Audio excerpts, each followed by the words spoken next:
Unë mora indicje, sepse kishe bërë një koment në faqen tënde të Facebookut, kur i referohesh e lajmit të shpalljes së 2 shqiptarëve të Maqedonisë Veriut në Ongrada ditën e djeshme, dhe kishe postuar një foto të ministres serbe Paunović, që thoje se pushonte në Shqipëri, pushonte në Shqipëri. Për audiencën e kujtoj që është ministrja që bëri deklaratën skandaloze javën përpara kur tha po t'isha unë Miloševići do ta kisha spastruar etnikisht Kosovën. Tani është foto reale kjo apo na ka hyrë inteligjenca artificiale në punë që Paunović pushon në Shqipëri?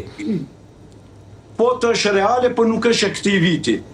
Do të thonë është marrë nga vitet sepse shoka ti e përqeshin, sërbët e përqeshin, i thonë, ja patriotja e Serbisë, me siguri janë nga opozita, dhe edhe ato kanë përplasjet këtij llojit paka shumë opozit, dhe kjo komenti aty është nga një pjesëtar i opozitës serbe, dhe ai përqesh, thotë, ja patriotja Paunović, e cila ishte e gatshme për të bërë spastrimin etnik, tani pushimet i ka vazhduar t'i bëj në Shqipëri. Kështu diçka ishte një ironi, mirë po, këtu qëndron shumë, nëpërmjet kësaj ironisë e nxorra, sepse qëndron një vërtetë e madhe, se Sërbët e shoh se kanë me keq ardhje gjithnjë them.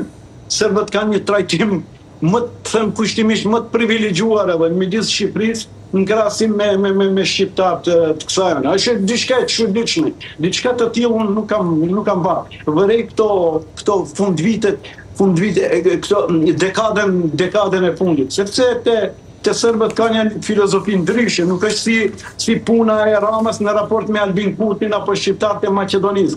Te Sërbët fjala bie të cilët jetojnë gjithë trojet, paka shumë në gjithë ishë republikat të Jugoslave, ka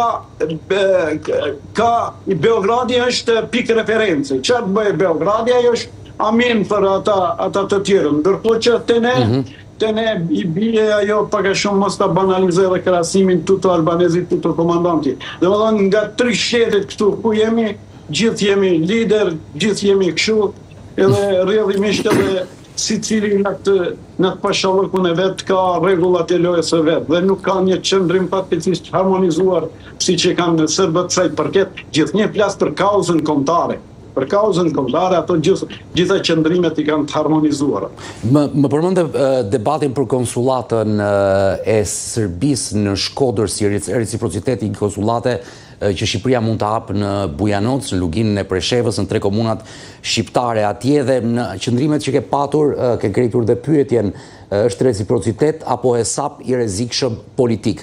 Në fakt, debati ka qenë shumë i madh në Tiranë, në Prishtinë, në të gjitha hapësirën shqiptare, por unë ditën e djeshme nga lugina e Preshevës kisha profesorin Nuri Bexheti, dhe një analizë që ai i bënte kësaj çështje më tha live dje në studio që çdo konsullat serbe e Serbisë letulet edhe këmbëkryq, edhe në Kruj, edhe në Shkodër, nuk e dëmton Shqipërinë dhe nuk ndikon asgjë, por Bujanocit, luginës së Preshevës, i duhet se zbën një konsullat e Shqipërisë këtu, sepse Kosova mbas shumë dekadash ndoshta mund të ketë një konsullat apo një përfaqësi të saj për shkak të raporteve me Beogradin.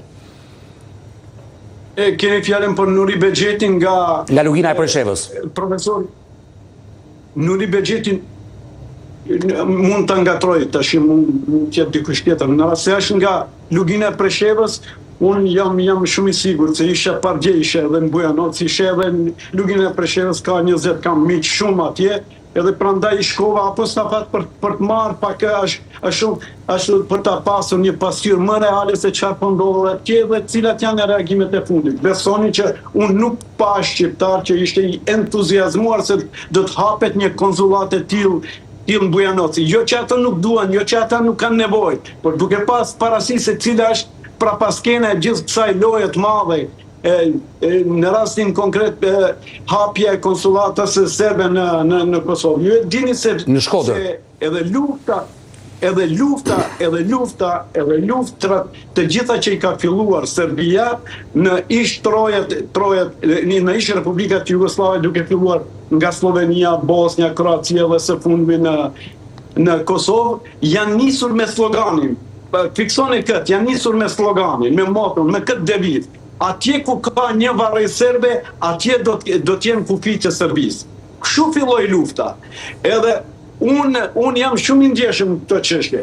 Kur thuhet se do të hapet një konsullat serbe në Shkodër, i cili është gjepi kulturës shqiptare për mua dhe me siguri edhe për shqiptarët në përgjithësi, mua më shkoi mendja me njëherë të parën gjë që e bëra, mora shumë statistikat e fundit, apo si që thoni ju censusi e fundit që është bërë atje i vitit 2023, nëse nuk gënjem, dhe aty ishte statistika se rrethinën e Shkodrës kishte diku 53 apo 56.